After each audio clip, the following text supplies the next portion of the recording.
मेरे बच्चों नमस्कार। हम लोग BA B Ed second year की जो सेकेंड ईयर के अंदर जो प्रथम किताब है रीतिकालीन काव्य, तो हम हमारी जो पाठ्य पुस्तक हिंदी साहित्य के अंदर उस पुस्तक को पढ़ रहे थे।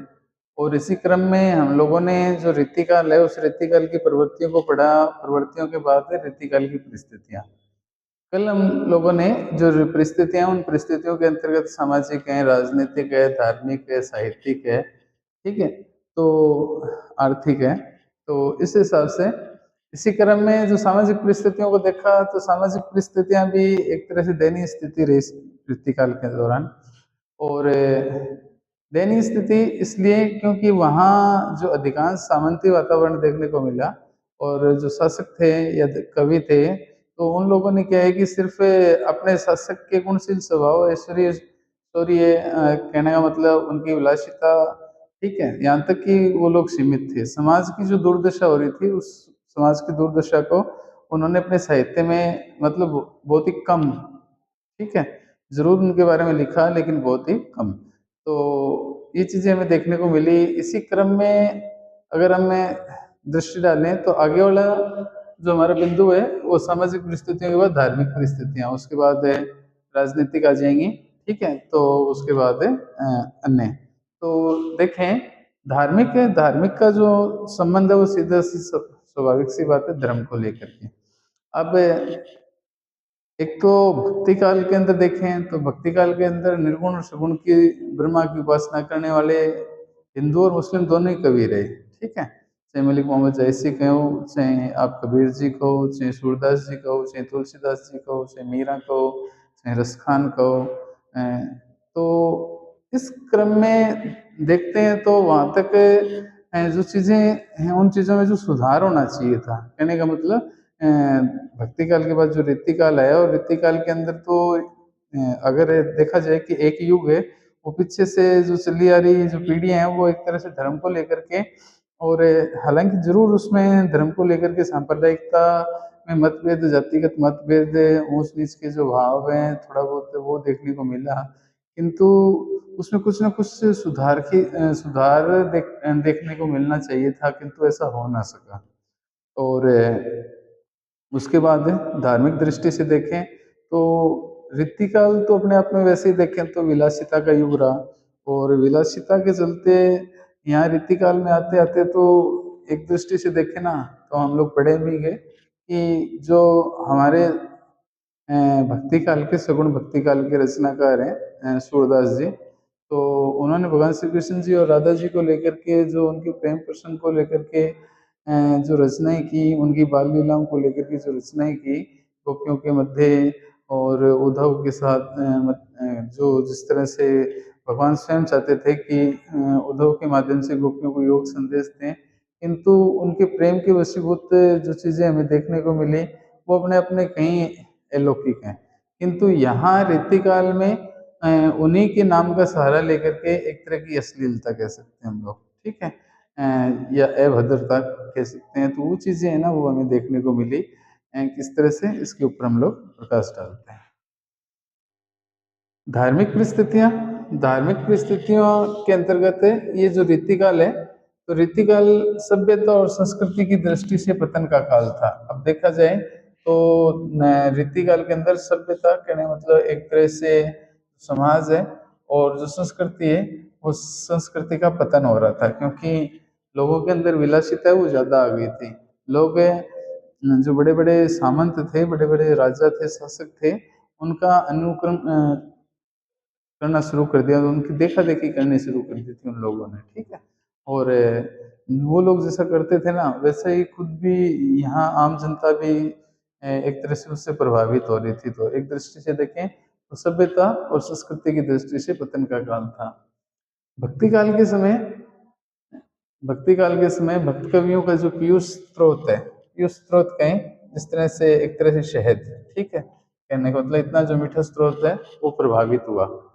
इन लोगों ने अपनी मेहनत से, और कह सकते हैं कि अपने आराध्य के प्रति उनके अनुयायी बने।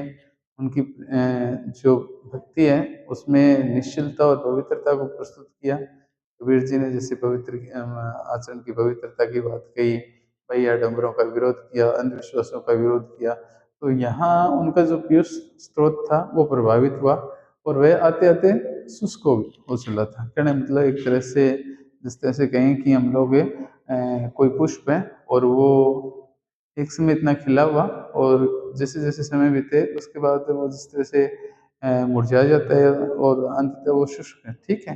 तो वैसे ही मतलब उसमें किसी भी प्रकार का भाव ना रहे, तो ऐसे कुछ चीजें वो उसमें देखने को मिली।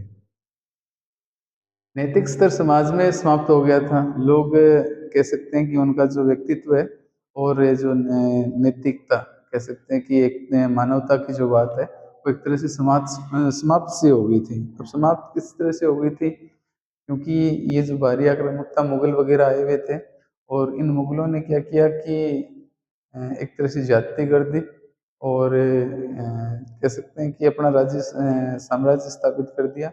हालांकि जो तीन चार शासक रहे शुरुआती शासक, जैसे बाबर है, हुमायूं है, अकबर है, शाहजहाँ है। शाहजहाँ तक तो फिर भी ठीक ठाक था, किंतु शाहजहाँ जब रोगग्रस्त और वृद्ध हुआ तो उस दौरान उनके जो पुत्र हैं वो राज्यों के लिए एक हिंसक जानवर की तरह लड़ा करते थे। हम लोग पढ़ेंगे इसको। तो इस तरह का जो भाव है वो उसमें देखने को मिलता है। आगे कहते हैं नैतिक स्तर है समाज में समाप्त हो गया था। इस समय तो लोग रूढ़ि और अंधविश्वास फैले हुए थे। कहने का मतलब जो पाखंडी अ, जो एक तरह से कह सकते हैं और लोगों के चंगुल में लोग फंसते चले जा रहे थे। और वहाँ की जो रूढ़ियाँ थी, रूढ़ियाँ मतलब एक तरह की जो रीति रिवाज कह सकते हैं या एक तरह की प्रथा कह सकते हैं, जैसे बहु विवाह थी, बाल विवाह थी, कह सकते हैं कि जो अ, धर्म के कुछ अनुयायी, ठीक है, और वो जो थे वो एक तरह से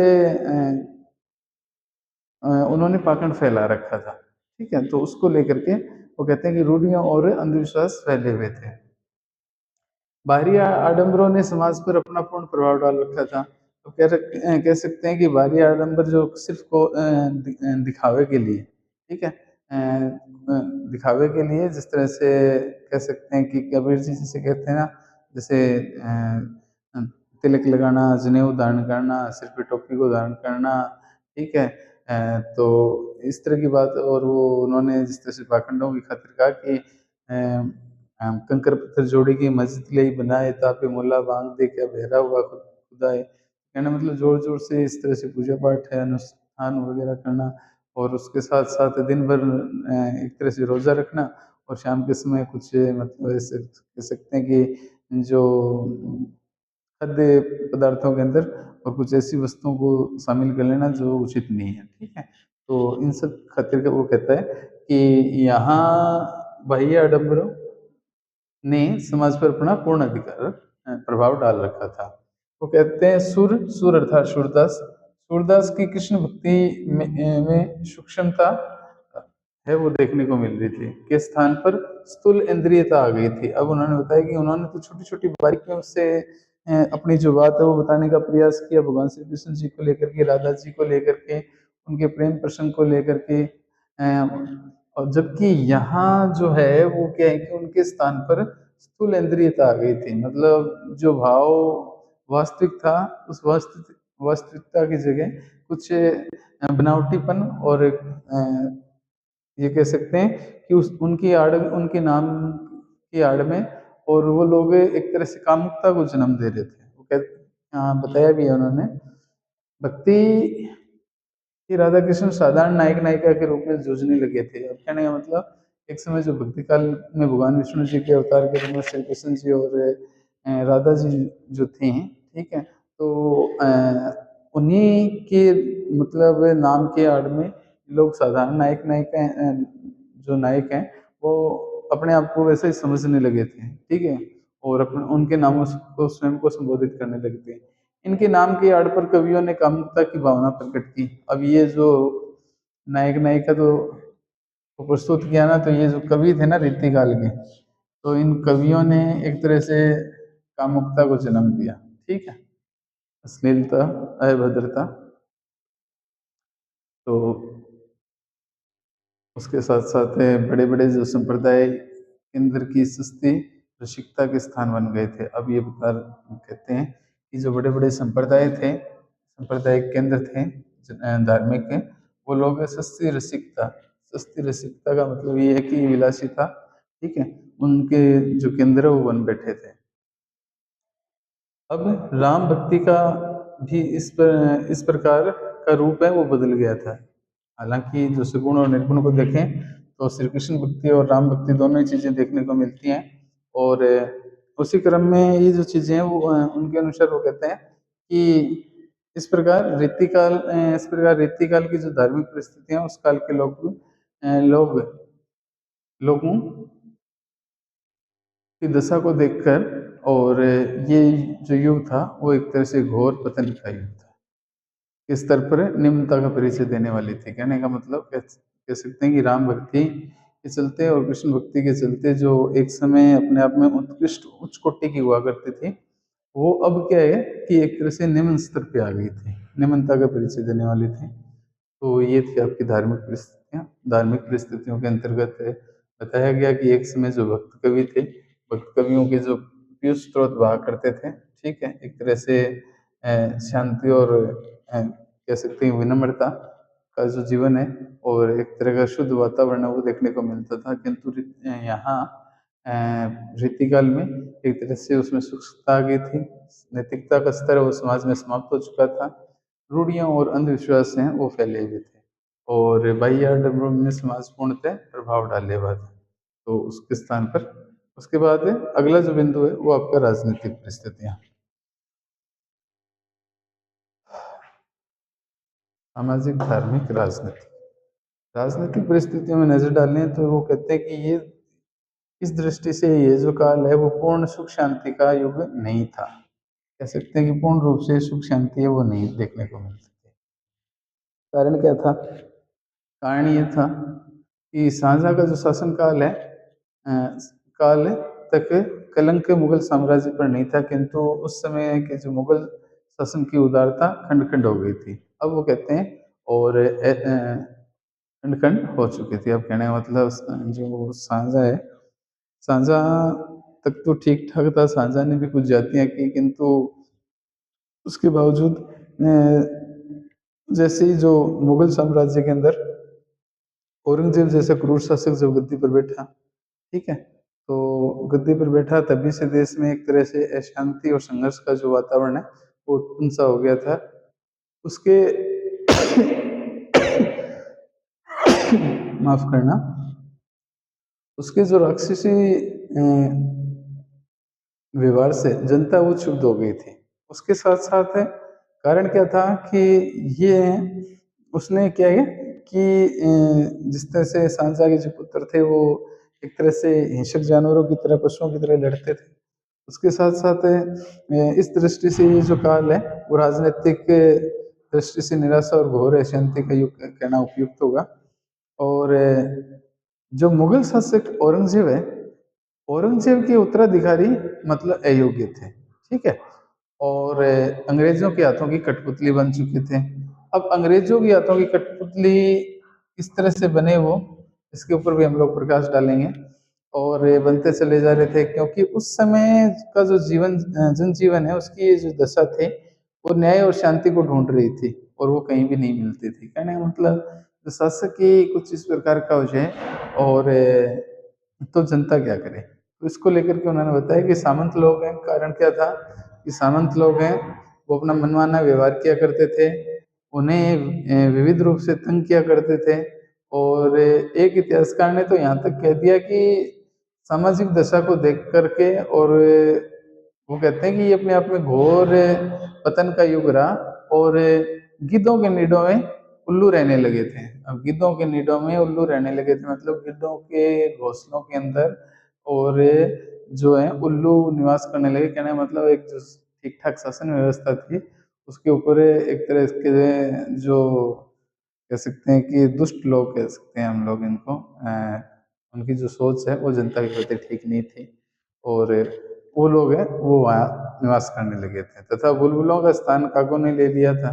बुलबुलों का स्थान, बुलबुल एक छोटी सी कोमल सा जीव होता है, और जबकि कौवा है वो एक कर्कश ध्वनि का और एक तरह से समाज में उनको पसंद नहीं किया जाता, कम ही पसंद करते हैं। हालाँकि जो कह सकते हैं कि नवरात्रों से पहले श्राद्ध आते हैं, तब ज़रूर उनको एक पूर्वज के रूप में या कह सकते हैं दिखते हैं, लेकिन किंतु वो एक अलग विषय है। किंतु यहाँ देखें तो अपने आप में ये जो युग था, वो एक तरह से देखें तो सभ्यता और संस्कृति की दृष्टि से कहो, चाहे राजनीतिक दृष्टि से कहो, तो ये अपने आप में एक तरह से का युग था। कारण क्या था कि वहाँ उस समय जो औरंगज़ेब शासक बना ना, तो औरंगज़ेब जैसा क्रूर शासक जब से गद्दी पर बैठा, तभी से देश में अशांति और संघर्ष का वातावरण है वो उत्पन्न हो गया था। उसका जो राक्षसी व्यवहार था, उस राक्षसी व्यवहार से जनता क्षुब्ध हो चुकी थी। कारण क्या था? क्योंकि वह क्या है कि साहित्य और संगीत कला का महान शत्रु था और उसने क्या है कि एक तरह से ज्यादती कर दी थी।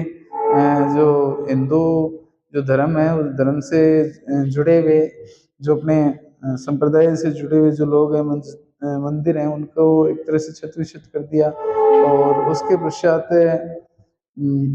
कह सकते हैं कि लोगों के साथ ज्यादती कर दी। तो इस तरह से उसकी जो मृत्यु के बाद भी कहते हैं कि समाज के अंदर एक तरह की दुर्व्यवस्था है वो फैल गई थी। तो एक दृष्टि से कह सकते हैं कि इसलिए ये जो काल है राजनीतिक दृष्टि से निराशा और घोर अशांति का युग कहना उपयुक्त होगा। और उसके बाद मुगल शासक औरंगजेब के उत्तराधिकारी अयोग्य निकले, कारण ये था और अंग्रेजों के हाथों की कठपुतली बनते चले गए।